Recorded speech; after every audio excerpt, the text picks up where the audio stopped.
ಬಿಡೇನು. ಆ ಮಾತು ಹೇಳಿದ ನನ್ನ ತಾ ಹೇಳಿದ ನಲ್ಲವೇ. ನಾ ಕೈ ಬಿಡೇನು, ನಾ ಕೈ ಬಿಡೇನು. ಆ ಮಾತು ಹೇಳಿದ ನನ್ನ ತಾ ಹೇಳಿದ ನಲ್ಲವೇ. ಯೇಸು ಕೈ ಬಿಡನು ದೈನಂದಿನ ಸತ್ಯವೇದ ಅಧ್ಯಯನಕ್ಕೆ ನಿಮ್ಮೆಲ್ಲರನ್ನು ಆಹ್ವಾನಿಸುತ್ತೇನೆ. ಈ ದಿನ ನಾವು ಆದಿಕಾಂಡ 9ನೇ ಅಧ್ಯಾಯದಲ್ಲಿ ಕೆಲವು ವಾಕ್ಯಗಳನ್ನು ಧ್ಯಾನ ಮಾಡ್ತೇವೆ. ಆದಿಕಾಂಡ 9ನೇ ಅಧ್ಯಾಯ 1ರಿಂದ 6ನೇ ವಚನ.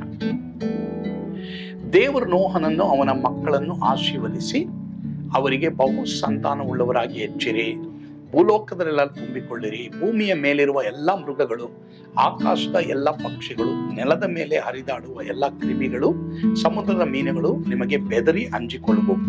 ನಾನು ಅವುಗಳನ್ನೆಲ್ಲ ನಿಮ್ಮ ಸ್ವಾಧೀನಕ್ಕೆ ಕೊಟ್ಟಿದ್ದೇನೆ. ಭೂಮಿಯ ಮೇಲೆ ತಿರುಗುವ ಎಲ್ಲಾ ಜೀವಜಂತುಗಳು ನಿಮಗೆ ಆಹಾರವಾಗಿರುವವು. ನಾನು ನಿಮ್ಮ ಮೇಲೆ ಆಹಾರಕ್ಕೆ ಪೈರುಗಳನ್ನು ಕೊಟ್ಟಂತೆ ಇವುಗಳನ್ನು ಕೊಟ್ಟಿದ್ದೇನೆ. ಆದರೆ ರಕ್ತದಿಂದ ಕೂಡಿರುವ ಮಾಂಸವನ್ನು ನೀವು ತಿನ್ನಬಾರದು. ರಕ್ತವು ಜೀವವಷ್ಟೇ. ಇದಲ್ಲದೆ ನಿಮ್ಮ ರಕ್ತವನ್ನು ಸುರಿಸಿ ಜೀವ ತೆಗೆಯುವವರಿಗೆ ಮುಯಿ ತೀರಿಸುವೆನು.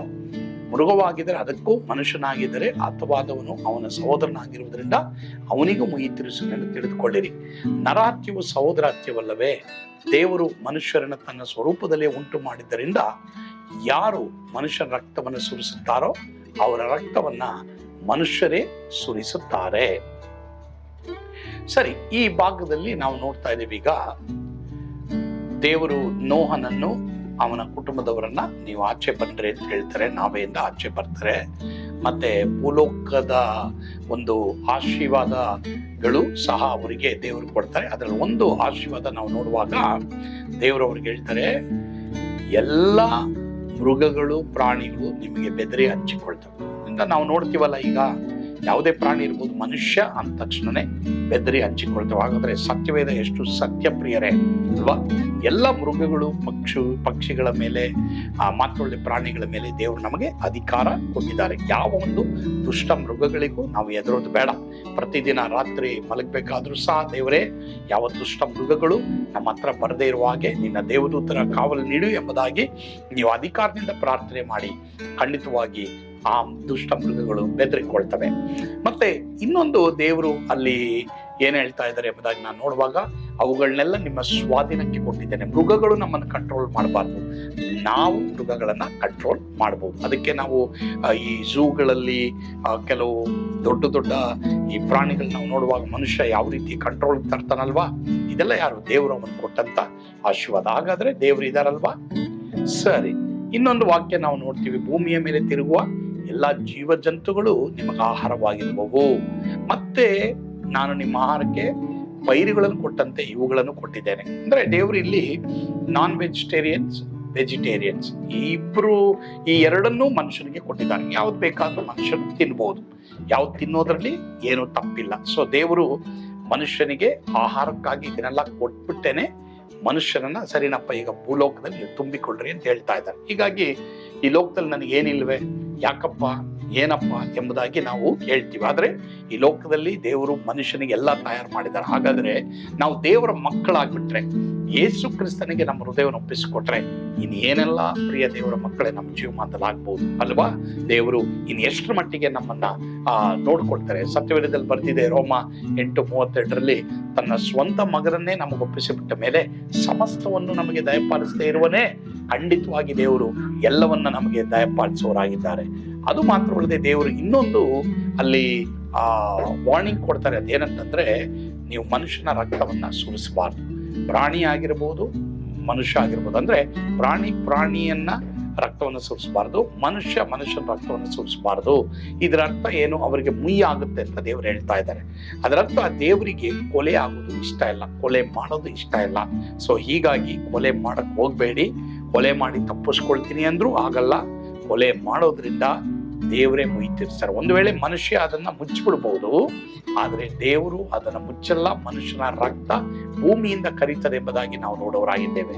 ಸೊ ಹೀಗಾಗಿ ದೇವರು ಹೇಳ್ತಾ ಇದ್ದಾರೆ, ಮನುಷ್ಯ ದೇವರ ಸೃಷ್ಟಿಯಲ್ಲಿ ಸೃಷ್ಟಿಸಲ್ಪಟ್ಟಿರುವುದರಿಂದ ಎಲ್ಲರೂ ನಮಗೆ ಸಹೋದರರಾಗುವುದರಿಂದ ಯಾರ ಹತ್ಯವನ್ನು ನಾವು ಮಾಡಕ್ಕೆ ನಮ್ಗೆ ಅಧಿಕಾರ ಇಲ್ಲ. ನರಹತ್ಯೆ ಮಾಡಬಾರ್ದಂತ ದೇವರು ಹೇಳಿದ್ದಾರೆ, ಅದಕ್ಕೆ ಗೊಡವೆಗೆ ನಾವು ಹೋಗ್ಬಾರ್ದು. ಅದರಿಂದ ನಮ್ಮ ಒಂದು ಜೀವಿತದಲ್ಲಿ ನಾವು ದ್ವೇಷ, ಅಸೂಯೆ ನಮ್ಗೆ ಇರೋದಾದ್ರೆ ಅದ್ರ ಬಗ್ಗೆ ಪ್ರಾರ್ಥನೆ ಮಾಡೋಣ.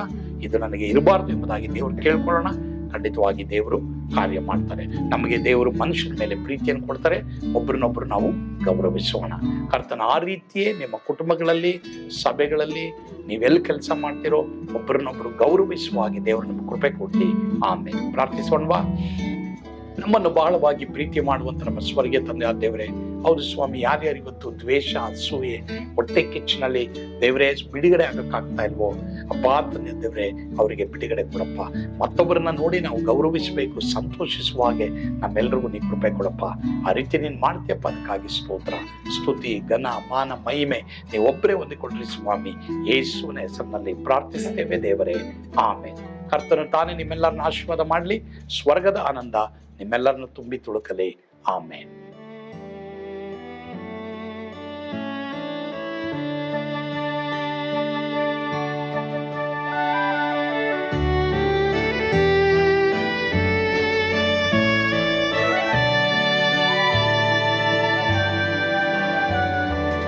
ಓ ಎಂತ ಅದ್ಭುತವಾದ ದಿನ, ನಾನೆಂದಿಗೂ ಮರೆಯೇನು.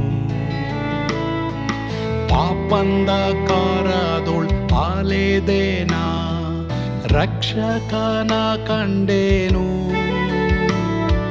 ಕೋಮಲ ಕರುಣೆಯುಳ್ಳ ಯೇಸು ಎನ್ ಕೊರತೆ ನೀಗಿದ.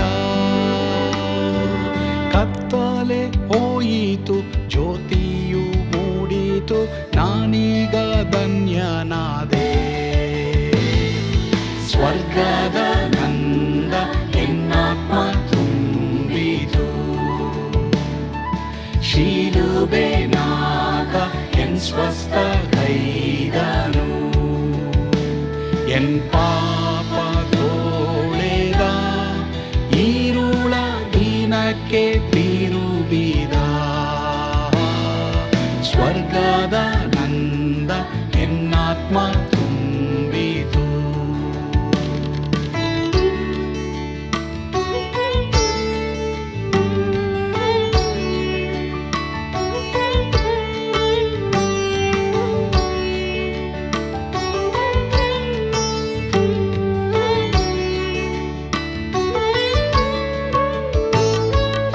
ಆತ್ಮನ ನೂತನ ಜನ್ಮದಿಂದ ದೇವಪುತ್ರನಾದೇನು.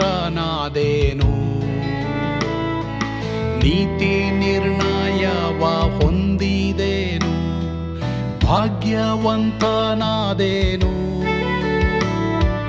ಪಾಪಾತ್ಮನಾಗಿ ನಾ ಬಂದಾಗಲೇ ಆಶೀರ್ವಾದ ಸಿಕ್ಕಿತು. ಕೃಪೆಯ ಮೂಲವೇ ರಕ್ಷಣೆ ಹೊಂದಿದೆ, ಸುನಾಮ ಕೊಂಡಾಡುವೆ. ಸ್ವರ್ಗದ ನಂದ ಎನ್ನಾತ್ಮ ತುಂಬಿತು, ಶಿಲುಬೆನಾಗ ಎನ್ ಸ್ವಸ್ಥ ಗೈದನು.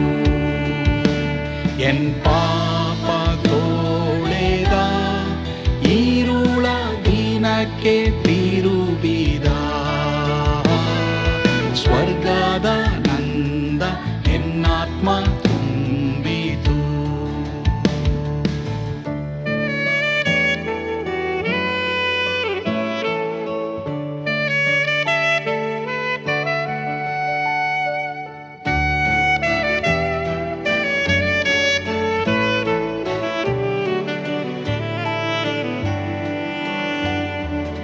ಅನಂತ ನಿರೀಕ್ಷೆ ಏನಾಗಿದೆ, ಕಾಲವು ತೀರಲಾಗಿ.